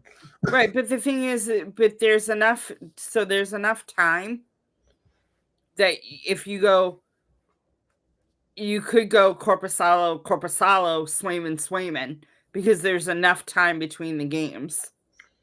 Yeah, but you got the back-to-back on the Friday, Saturday when you get back. Right. So, but what I'm saying is you could go Corpy, Swayman.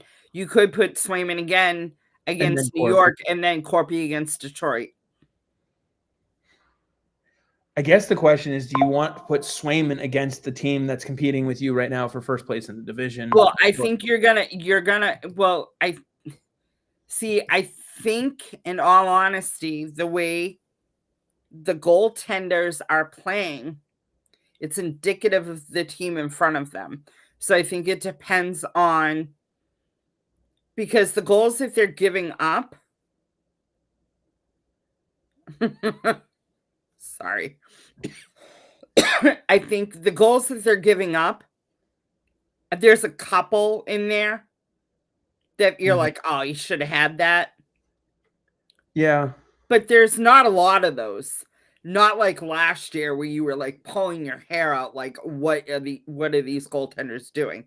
That's not that. So the goal, even in the wins and losses, you know what I mean? Like you're not looking at Swayman saying he's out of position or he's giving up soft goals, or you're not looking at Korpisalo and thinking those things.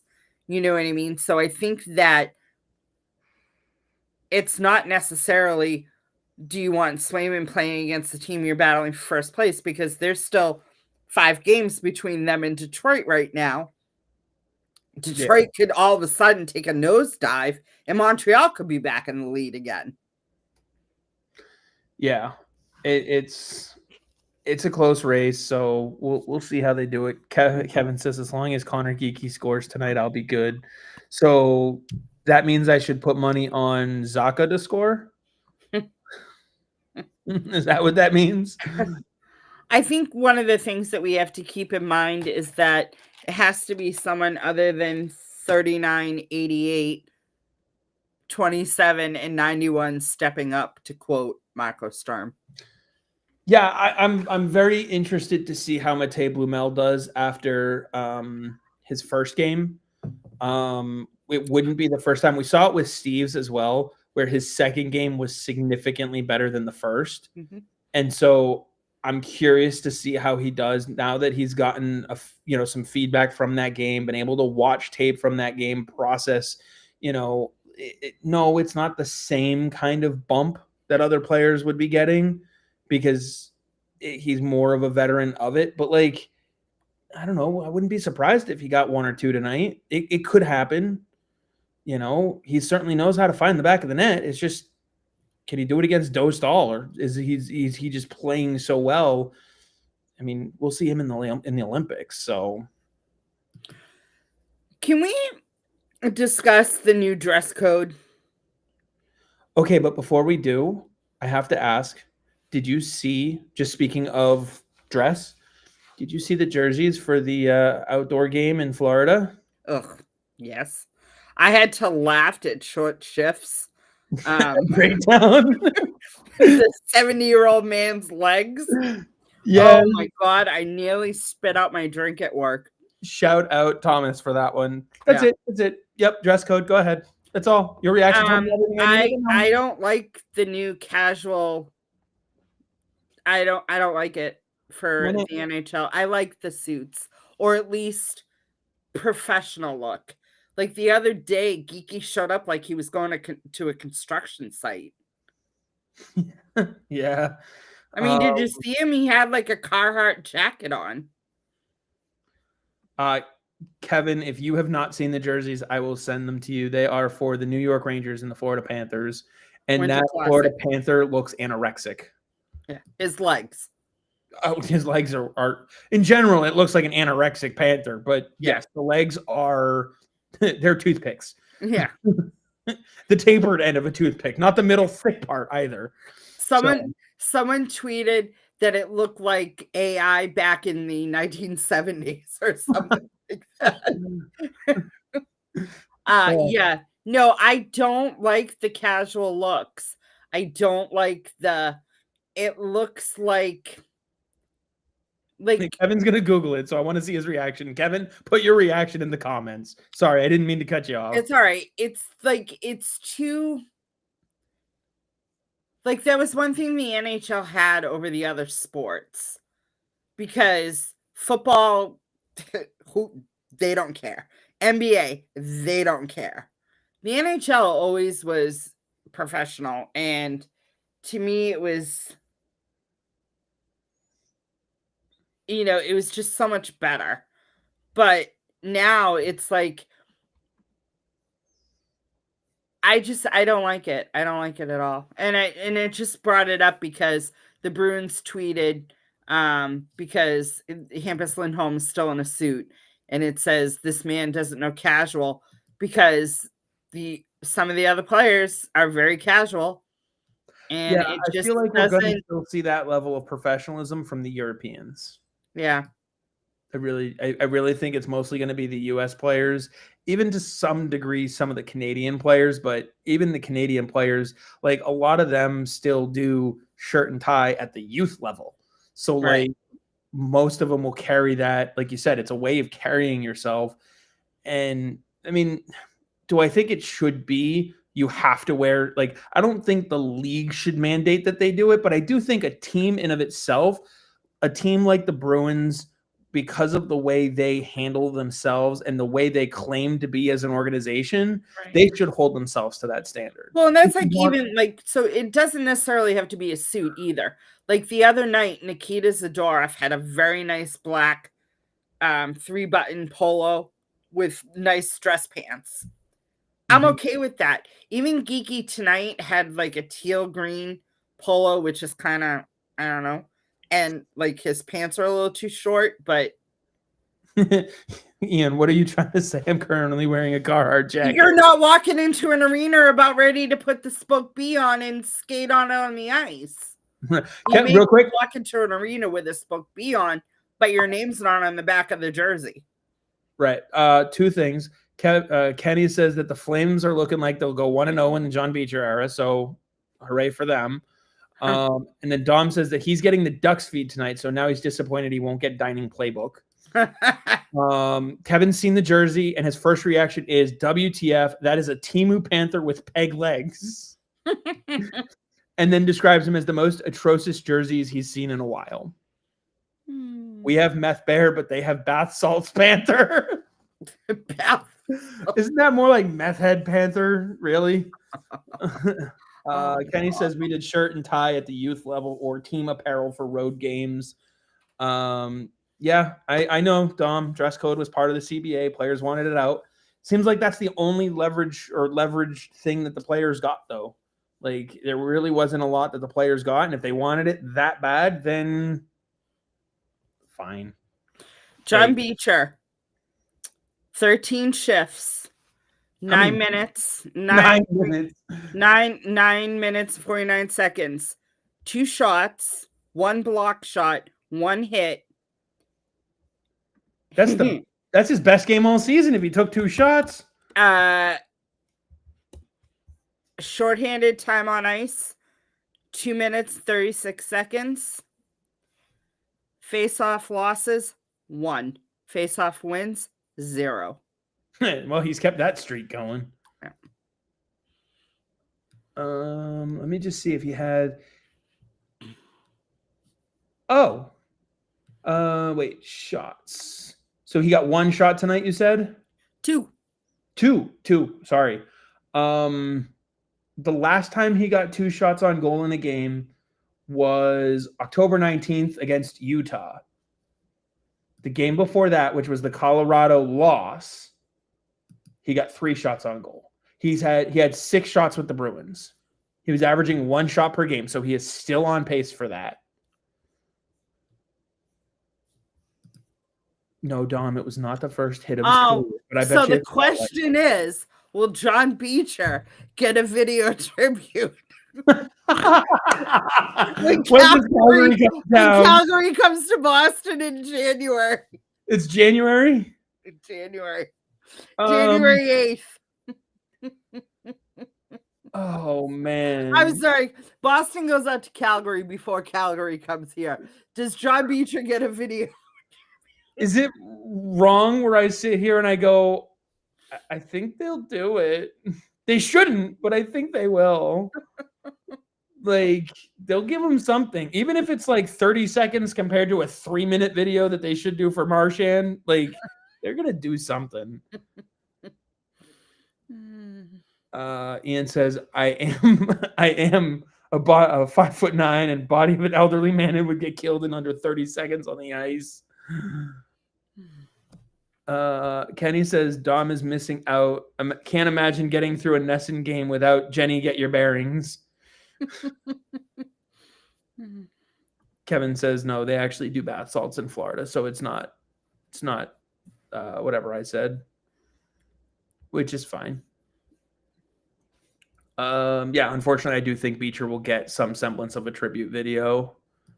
Again, That's not me saying he deserves one or should get one. It's just what they do. Didn't like Corrali got one his first time back, right? Corrali also played a little bit longer. I know, but like you could make the argument Corrali didn't need one or deserve one either.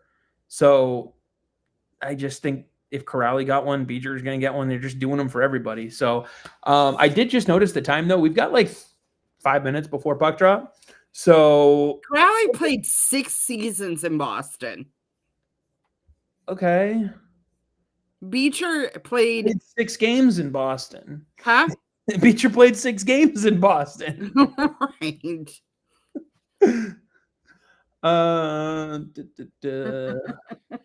3 seasons, yeah. But he was a well-liked first-round draft pick. Oh, no. I don't know if I can use well-liked in that one. Some people liked him. Yeah. John Beecher's video would just be him taking warm-ups and winning face-offs. And speed. He's got to be showing off that speed. Dom Beecher's video tribute should be highlights of Providence. Isn't that what they're going to do when Fabian Lysell returns? Is all his Providence highlights after they move on from Lysell? You're making the assumption if they move on for him, he actually cracks an NHL lineup. Fair point.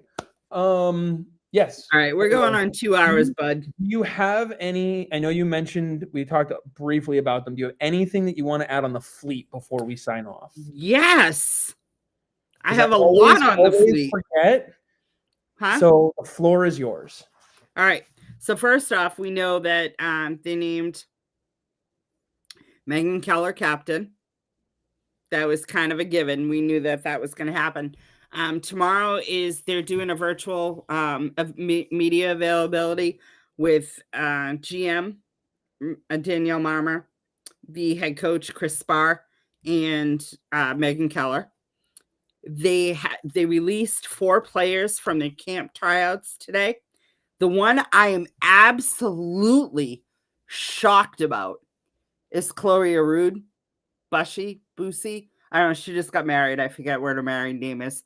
But considering her and Alina Mueller played 5 seasons together at Northeastern and were elite together, I was shocked that she got released. So their first game is Sunday. Oh, wow. Yep.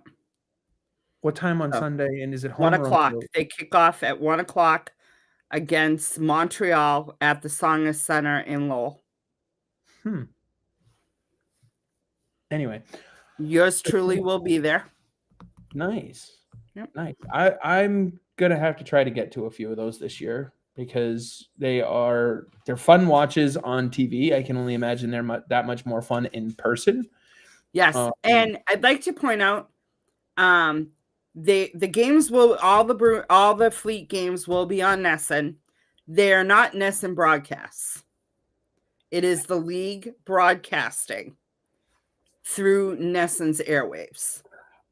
Are they still doing all the broadcasts on YouTube? I was going to add and they're all free on YouTube, but it's the same broadcast you see on TV. I still don't trust the NESN app. Right. Their crews work across the league. Like they have crews that work. So all the Canadian games will be on YouTube, but they'll also be on Sportsnet. All the fleet games will be on NESN, but they'll also be on YouTube. New York is on MSG, but they're also on YouTube. And then the Minnesota games are on whatever their RSN is plus. So all the games are still free on YouTube. So even if you want to watch Montreal versus Ottawa, you can watch it on YouTube free. Funny. It's almost like they want people to watch their product. That was a commitment that they have made and they're sticking to it. Good. Awesome. Well, with that, we are about to have puck drop coming up any moment here. I don't have NESN turned on just yet. I got to go flip over to that, but yeah, I don't have my TV on. with that, I got nothing else. Do you have anything else on the Bees or anything like that? Anyone staying up, enjoy, try and make it through. Hopefully the game is more exciting than the Carolina game.